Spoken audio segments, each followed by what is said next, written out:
অভিযোগ ছিল রাত বেরাত ওই ফ্ল্যাটে অনৈতিক কর্মকাণ্ডে লিপ্ত থাকেন বহিরাগত তরুণ তরুণীরা। এলাকাবাসীর অভিযোগ, ময়না বেগম নামের এক নারী ফ্ল্যাটটি ভাড়া করে নানা অপকর্ম চালান। স্থানীয়দের দাবি, এমনকি রোববার রাতেও ফ্ল্যাটটিতে আনাগোনা ছিল অপরিচিতদের। আমি অনেক দীর্ঘদিন ধরে এখানে দেখতে পাচ্ছি যে অনেক মেয়ে আসে, ছেলে আসে, এখানে অনৈতিক কাজকর্ম হয়, এটা বুঝি। তারপরেও মনে করেন প্রতিবাদ আমরা করি না, কেননা এখানে উপর মহলের থেকে কিছু লোক আছে যারা বাধা দেয়, যার কারণে আমরা কোনো কিছু বলি না, শুধু দেখি। এটা মূলত প্রায় 5-6 বছর আগের থেকে আমরা এখানে দোকানে চা খাইতে আসি, এসে যখন আমরা একটু সময় পাস করি তখন দেখা যায় যে ভিতরে যায় আসে। আর ময়না আপাতত মনে করেন নাম করা হয়ে গেছে, তার সাথে দেখা যায় অল্প বয়সে মেয়েদের দেখা যায়, তারপরে ছেলেরা ঢোকে, আর তার নামে এরকম ক্লেম আগের থেকেই পাওয়া গেছে। স্থানীয়রা সকাল থেকেই দরজায় কড়া নাড়লেও ওপাশ থেকে কোনো সাড়া শব্দ পাওয়া যায়নি। এক পর্যায়ে পুলিশকে জানানো হয়। বেলা 12:30টার দিকে ঘটনাস্থলে আসে পুরাতন কসবা পুলিশ ফাঁড়ির সদস্যরা। ঘটনাস্থলে আসে বাড়ির মালিকও। এ সময় ওপাশ থেকে জানানো হয় ভাড়াটিয়া ওই নারী রয়েছেন বাইরে। আপনি বাসার মধ্যে অন্য লোক কেন? আপনার বাসায় অন্য লোক কেন? আমি তো অন্য লোককে না, মোটেই না, আমি তো অন্য লোককে দেয়নি ভাড়া, তোমার ইয়ে না, আমি তো আপনাকে ভাড়া দিচ্ছি। এখানে অন্য লোক কেন? আমার বাসায় আঙ্কেল শুধু ছাড়া আমার নেই, সাবি আমার কাছে আঙ্কেল, আমি এসে আপনার নিয়ে সাবি তালা করবানি, সমস্যা নেই। আমি মোটেই সমস্যা নেই না, মোটেই সমস্যা আছে। এতগুলো লোক 8টা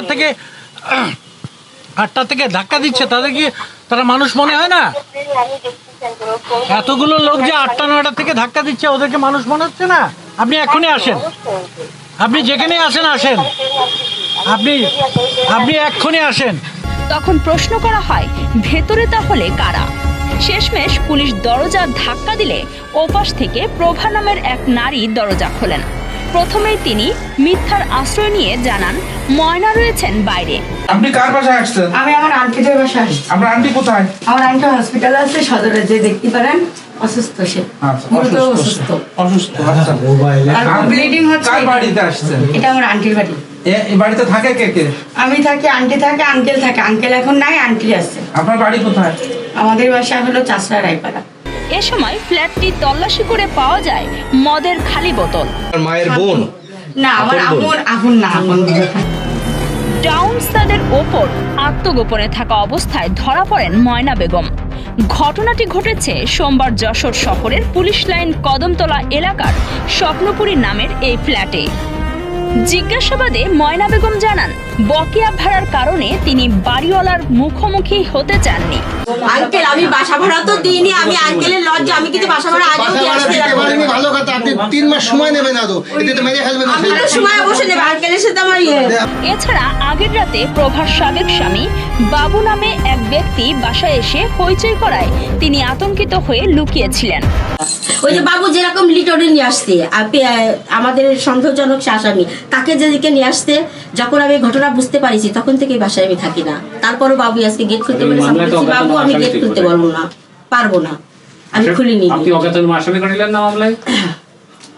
মামলায় কি আসামি দিলেন? কারণ নাম? হ্যাঁ, নাম তো বলেছিলাম, কিন্তু এখন ওই যে লিটন, ওই ঘোষপাড়ার ওই যে ওরা ছিল, ওরা আমারই সন্দেহ করে, এই কারণে আমি ঢুকতে দিইনি। ঘটনার পর বাড়ির মালিক তাৎক্ষণিকভাবে ময়না বেগমকে বাসা ছাড়ার নির্দেশ দেন। একই সাথে পুলিশ তাদেরকে সতর্ক করে ঘটনাস্থল ত্যাগ করেন। রহিদ হোসেন রনির তথ্য ও ভিডিও চিত্রে কাজী সাইমা, রাত দিন নিউজ।